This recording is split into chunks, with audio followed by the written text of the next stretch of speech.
En esta práctica que tenemos como nombre descomposición catalítica del peróxido de hidrógeno y tenemos como objetivos analizar el efecto que tiene la adición de un catalizador sobre la rapidez de reacción. Asimismo, vamos a determinar el orden de reacción respecto al sustrato y al catalizador. Y por último, vamos a aplicar el método integral para evaluar las constantes de rapidez respecto a diferentes concentraciones del catalizador oxidante. Como podemos ver, la reacción de descomposición del peróxido de hidrógeno, ahí observamos una molécula del agua y la molécula de oxígeno que libera. Esta reacción es muy lenta, lo cual se necesita catalizadores para que pueda acelerar la reacción. Pero, ¿qué es un catalizador? Nos referimos a un catalizador a aquella sustancia que sin participar en su estructura estequiométrica de la reacción va a modificar el mecanismo. O sea que la finalidad de este catalizador va a ser aumentar la velocidad de la reacción que se da, como podemos observar en las gráficas ahí. Procedimiento. Iniciamos calculando las cantidades de dicromato de potasio de 0.01 de molaridad para luego ser llevados a pesar en una balanza analítica y posterior a ello vertirlo en una fiola. En 3 probetas medimos 10 mililitros de peróxido de hidrógeno en cada una. Luego vertimos los 10 mililitros en un matraz distinto. Asimismo, utilizando 3 pipetas medimos 1.5 de dicromato de potasio en la primera, 3 mililitros en la segunda y finalmente 5 mililitros en la tercera. Lo agregamos en cada matraz mencionado anteriormente, el cual contendrá adentro un agitador magnético y lo tapamos con un tampón de hule. Finalmente, iniciamos la medición de tiempo de cada experimento. En la primera realizamos una medición de tiempo de 60 segundos en un lapso total de 17 minutos. En la segunda realizamos una medición de 30 segundos en un lapso total de 10 minutos. Finalmente realizamos una medición de tiempo de 60 segundos en un lapso total de 5 minutos en la tercera.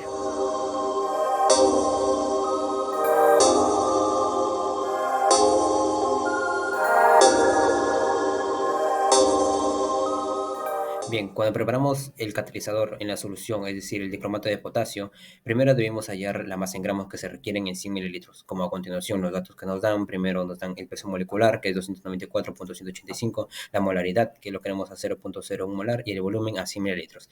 Vamos a trabajar por el método de la regla de 3, que consiste en colocar un molar a un mol y a 1000 mililitros, que sería un litro, y trabajar en pares. Por ejemplo, el molar con un mol, el mol lo reemplazamos por el peso molecular.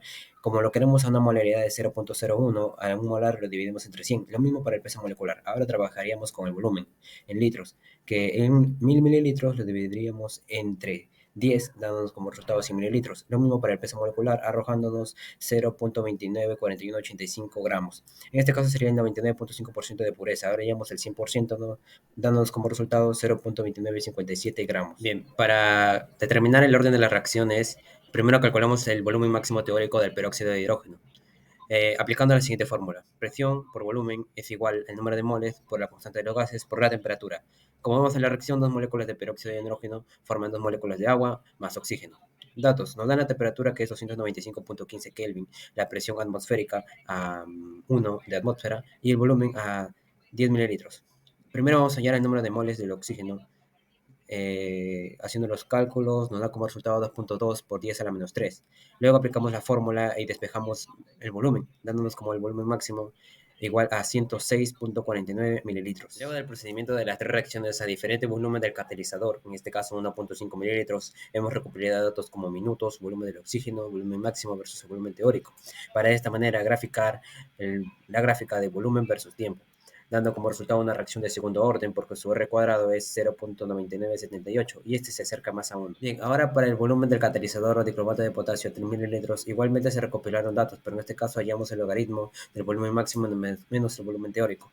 De esta manera, graficando, esta reacción dio como resultado una reacción de segundo orden porque su R cuadrado se acercó más a 1 con un valor de 0.9965. Bien, en la tabla número 3, con el volumen del catalizador a 5 mililitros, con los datos obtenidos, la gráfica que más se acercó a 1 fue la de orden 0, con un R cuadrado de 0.9894.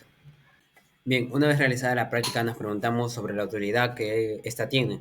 Pues la catálisis enzimática tiene una amplia variedad de aplicaciones en diversos campos, incluyendo la producción alimentaria, la industria química y la industria farmacéutica. En la industria farmacéutica se usa para medir medicamentos, como los inhibidores de la proteasa utilizados para tratar el VIH, además de utilizarse en la síntesis de fármacos de liberación sostenida, donde se requiere la liberación controlada del compuesto activo durante un tiempo prolongado. Se logró determinar el volumen máximo teórico del peróxido de hidrógeno, en el cual nos dio 106.49 miligramos. Asimismo, la masa del dicromato de potasio al 0,01 molar, dándonos como resultado 0,29 gramos. También se logró determinar que en la tabla 1, donde se usó 1,5 mililitros del catalizador, dándonos una reacción de segundo orden, en la tabla 2 usamos 3 mililitros del catalizador, la reacción fue de segundo orden, y en la tabla 3, donde se usó 5 mililitros del catalizador, la reacción fue de orden cero.